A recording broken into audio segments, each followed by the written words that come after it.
I'm in now. There he is. All right. Good. Hey, Joey. How you doing? I'm doing well.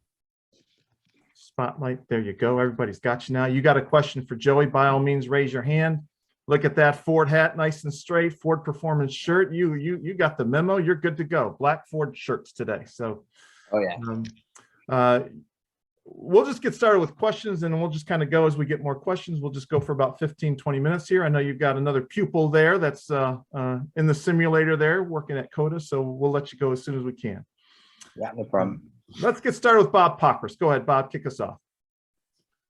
Yeah, Joey, I want to ask you, since you have more experience than most of the NASCAR guys at COTA, and they've done a lot of repaving there and stuff. Are you familiar with what they've done, and is that going to change anything on how the racing in general would be there?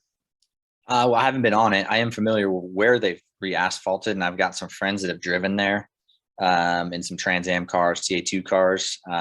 I think the big thing, I don't think it's going to change the racing much. It'd be interesting to see how much grip the new surface has. You know, it's from 2 all the way pretty much down to turn 11, right before, like right at the start of the brake zone for turn 11. I think the big thing is what everybody's talking about is there's a lot less bumps through the S's. So a lot of places where you had some big bumps when you get finishing the S's and into that turn 6 area, it sounds like it's a lot smoother. So it really won't, like we've been talking about here when we're doing some of the coach stuff with these guys, I don't see the line changing. I think it's just potentially going to be a little easier to balance the car and not have to go through these bigger bumps through there. But yeah, I don't think it'll change a lot. I think the grip level over on the other side, like in the 12, 13, 14, 15 area, that's been a pretty slippery spot in years past. And I think if that adds grip, the one thing that'll be interesting is what it looks like is they've started the repave like right at the end of the brake zone, at the end of the back straightaway. So entering turn 12. So you're going to come off old pavement onto new. And that'll be interesting if the new pavement has more grip, you know, chasing the front, you know, the front gets there first. Does it grip up and get the car loose? And then, you know, how do you chase that? But it would be cool if that section has more grip, because that's where you kind of just, you see the cars just kind of idle around there, just kind of working, trying to find that rear grip. So I think that's, it'll be cool if it is better there. And I was also curious, did you ever talk to Truex after the race last year at the Roval? And I mean, does that race and how that kind of went down impact at all how you kind of handle being somebody who doesn't race regularly in the series racing on Sunday? Yeah, I was waiting for that one. I did talk to him right immediately the next morning. We were both at the next gen test. And, you know, we have some mutual friends. Boris said, my buddy Justin Marks, who owns Trackhouse, one of my best friends. And, you know, I walked right up to him and said, hey, I didn't mean to do that for sure. I just rolled off the brakes and got in the back of him and didn't expect that really at all.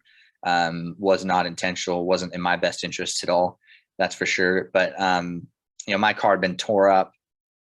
Yeah, I got dumped in the wall there, and that, you know, it wasn't driving right. And I should have never been that close to him to start with. But, you know, it was the end of the race. There was a lot going on, you know, for me at least, just hanging on to that thing and just rolled in there and got a piece of him. And I talked to him about it, and he was like, oh man, don't even remember that. He's like, I was mad for 20 minutes after the race and not a problem anymore. So that's how it ended. I stood there and talked to him. Actually, my buddy Justin Marks walked up at the same time. We had a chat. I'd never talked to him before in my life, to be honest. Good dude. Everybody I know that knows him says he's a great guy. And we actually chatted a couple more times during the day. He just stopped and asked me how the car was going and what I thought and stuff like that. So no problem there. That's for sure. Again, wasn't what I meant to do. But yeah, things happen. So at least we got out of it. At least he got through the playoffs and nothing bad.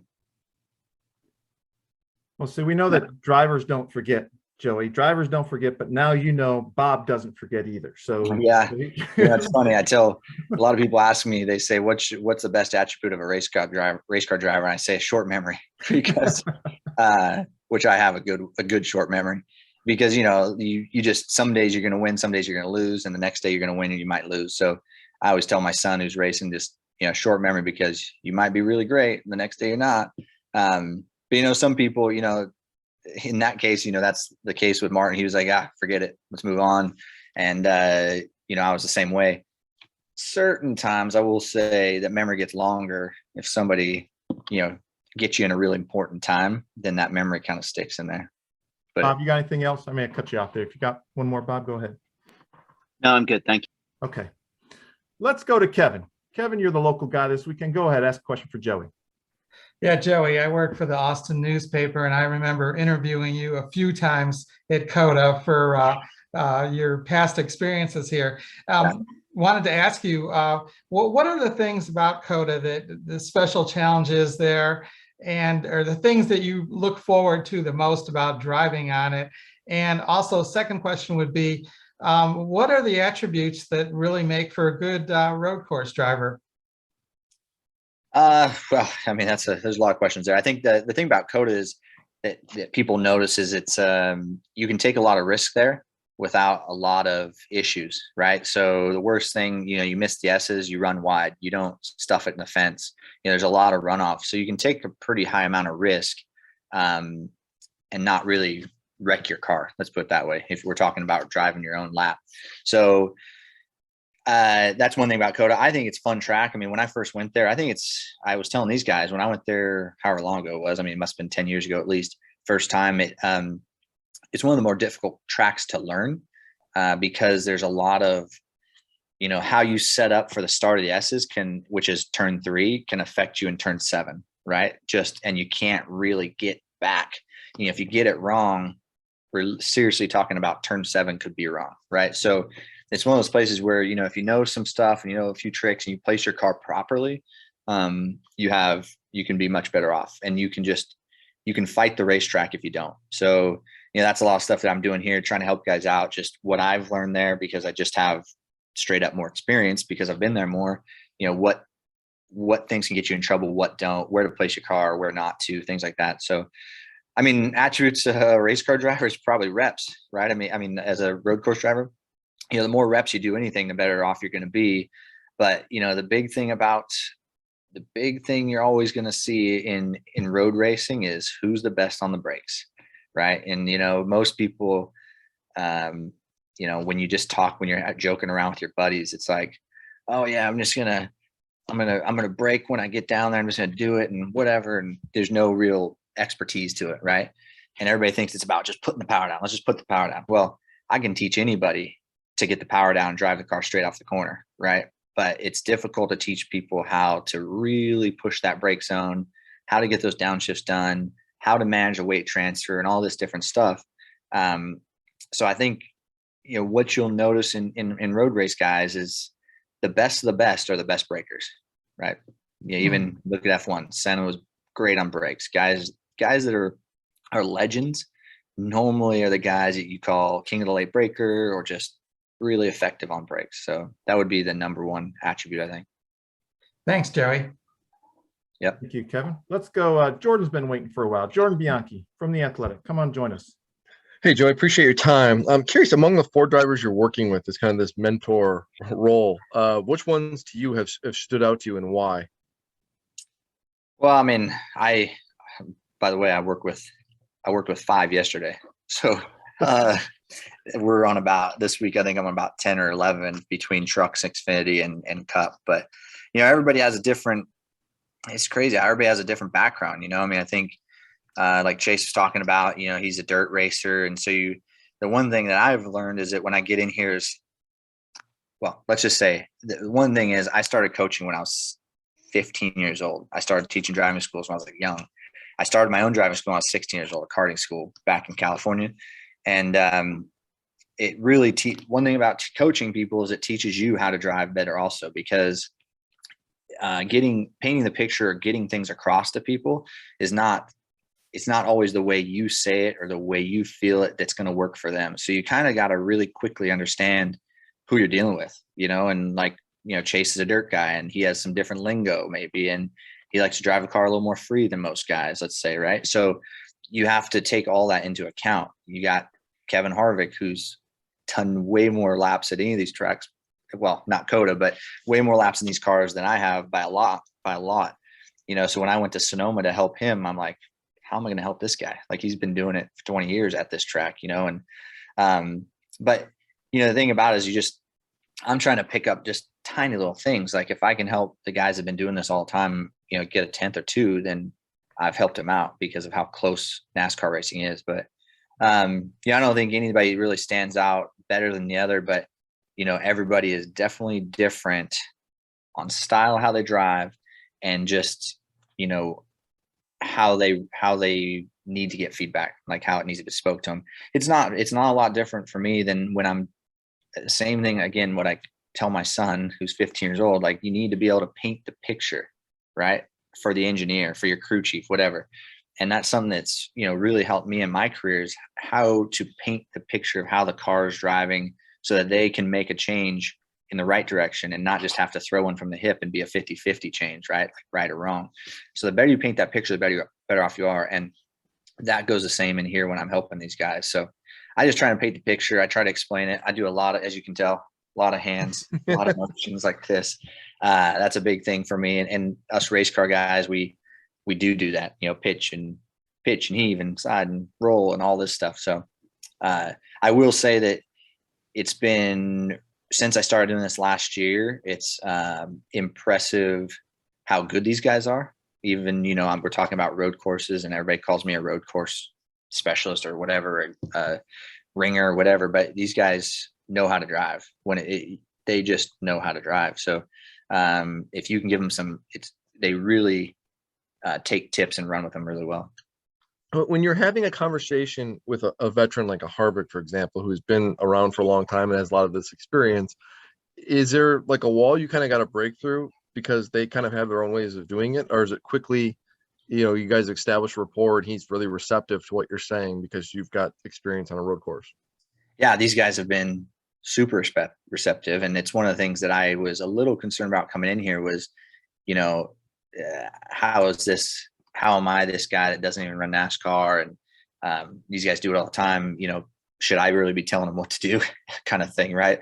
And I was very pleasantly surprised on how receptive everybody's been. I mean, especially Kevin, he's like, you understand why he's done what he's done and what he's won, he really studies stuff. He does spends a lot of time trying to get better. And so, yeah, it's been all good. Everybody's very receptive, and we actually have a good time with it. I mean, you know, I get to hop in and drive a little bit, not just my time. I'll hop in and give my feedback to them, and you know, kind of get them some direction that way also. So, but yeah, it's been good. There's no issue there. We've had, like I said, we have fun. I've got some new friends, for sure. You know, I spend more time with others just because of how it works out, timing in here. And yeah, it's been cool. It's cool to meet all these guys. Thank you, Joey. Yep. Thank you, Jordan. Let's go to Dustin Long. Go ahead, Dustin. Hey, thank you. Joey, can you give me a sense of how this new car potentially can bridge the gap between NASCAR and road course racing? Obviously, since you had that experience, in particular at the Roval, you know, you know what that old car was like and what that gap was. Can you kind of explain or give me a sense? Does this car close the gap? Because we keep hearing it's got certain parts that'll be better on a road course, and I'm just wondering if it'll make a jump easier for any NASCAR guys to do the Rolex 24 more often, or any road racing guys, if they can get this funding or whatever, to try to do a little bit more of this. I'm just curious about that. It's definitely going to bridge that gap between like the difference in driving, for sure. When I hopped into the Gen 6 car, as we call it, or the old car, very different having that 15-inch tire, kind of a balloon-ish tire where you got to be real careful with it. It could shatter real easy. You know, what I noticed with the old car was 80%, like me driving 80% was the right amount to push that car. As soon as I was in the race, I'm like, I'm going to lay one down. This is going to be the one, and add 5-10%, boop, off the track, wide, sliding the tire, chattering the tire, whatever. And that's the difference, is not necessarily this car is going to be easier to drive, the next gen car, but it will be it'll be easier to run right on the ragged edge. So it'll be a 95% car driving all the time. The tire works better, being a bit wider, being a lower profile. The independent suspension, the sequential gearbox, it all drives a lot more like a GT car would. It's still very heavy though. So that's one of the things that you still manage roll, you manage that weight distribution, things like that. That's still the NASCAR feeling of it. But, having some underbody downforce with a diffuser and a functioning, fairly good functioning splitter, it changed a lot. I mean, the brake markers are, let's just say, a marker and a half deeper, just about that, right? So, that's a good bit deeper on the brakes. And I think when you compress those brake zones, I think the racing is going to get better. It is going to be more door to door, I think, down into these brake zones. It won't be as easy just to send it down in there and bunda, because it's condensed.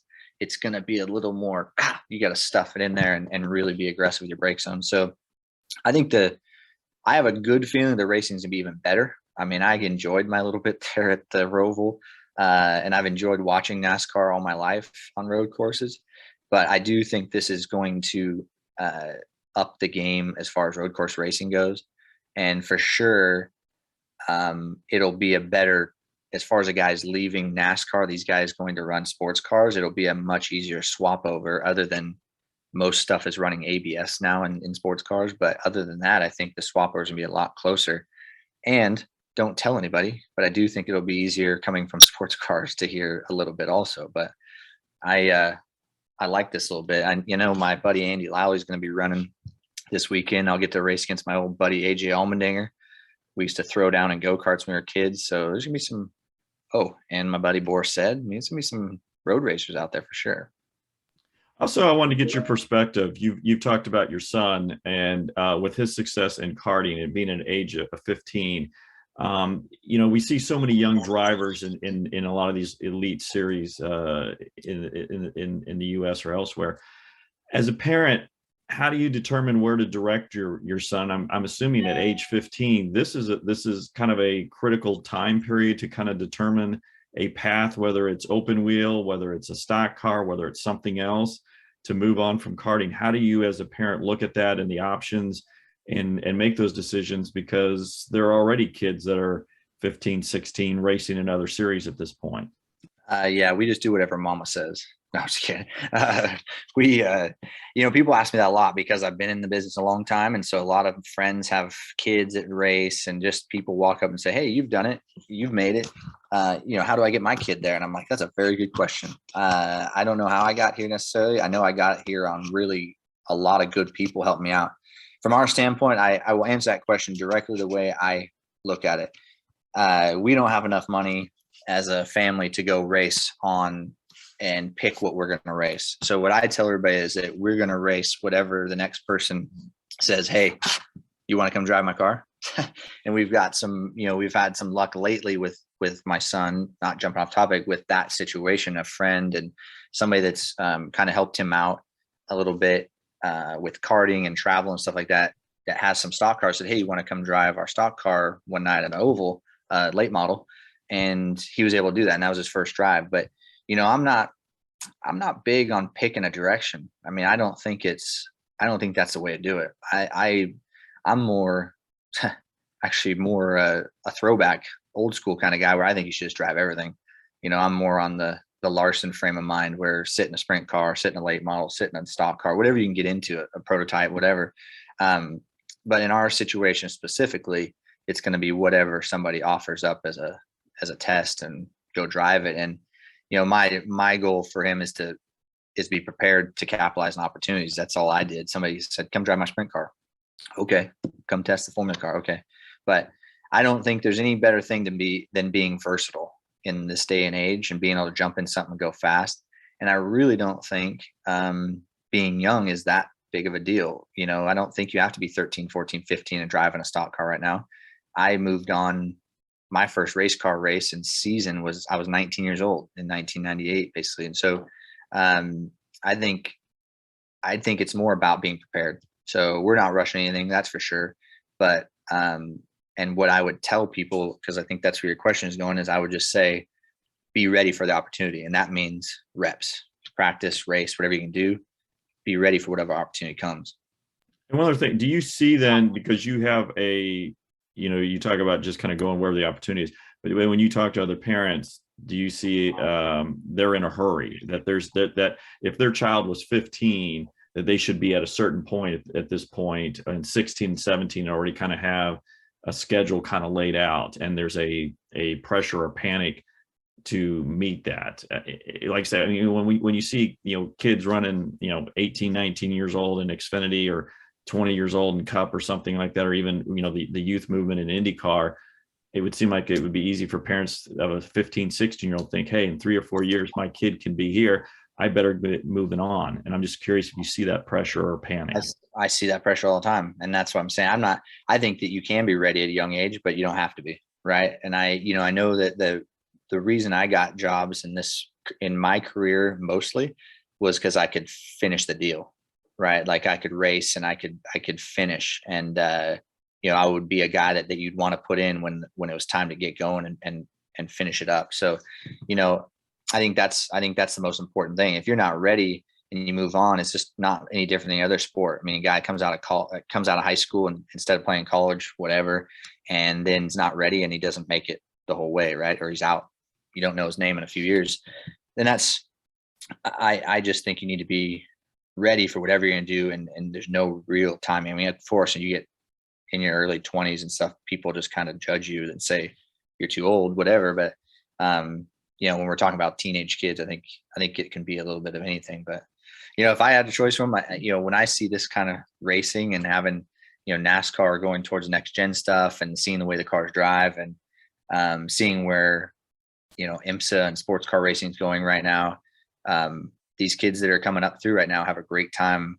It's a great time to be a race car driver if you're trying to make it up through, because there's a lot of opportunity coming in sports cars because of the great leadership there and what they're doing with all that. And as far as I'm concerned, when we're talking about my kid and me being able to teach him, this next gen car is a great place for him to go to, because I will have some experience. Thanks for explaining that. I appreciate that. Yeah.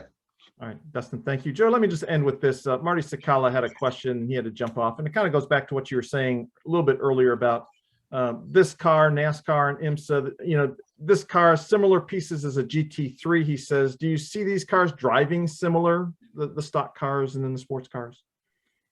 Oh, yeah, for sure. But, the big thing is always going to be downforce, right? So obviously prototypes right now are the highest level of downforce. I mean, if we're talking about sports cars, right? Not IndyCar F1, but in our world here, sports cars, we're talking about prototypes have high downforce, and the GT has high downforce now too. The GT3 spec, which is what everything's going to go to, and is going to, right, is a pretty high downforce car. Not huge horsepower, but plenty. And then it has ABS. That's really the big difference. The next gen car, again, we have a huge difference in downforce from the old car, especially coming from the bottom of the car with the diffuser and the splitter. So it's definitely more in that direction. I would say, the Cup car just drives a little more sideways. You would always drive this car with a little more yaw, just because it has a little bit less downforce. Obviously, when we go up on downforce, we drive the car much straighter. We drive the cars into push more, understeer more. We still can, in the next gen car, that'll be the case in some of the higher speed corners when the diffuser is really making downforce. But up off these slow corners, first gear corners at a lot of these tracks, you're still going to see the cars drive in a similar manner, where guys are working throttle and working the yaw and trying to get traction, trying to put traction into action. We're still going to see that.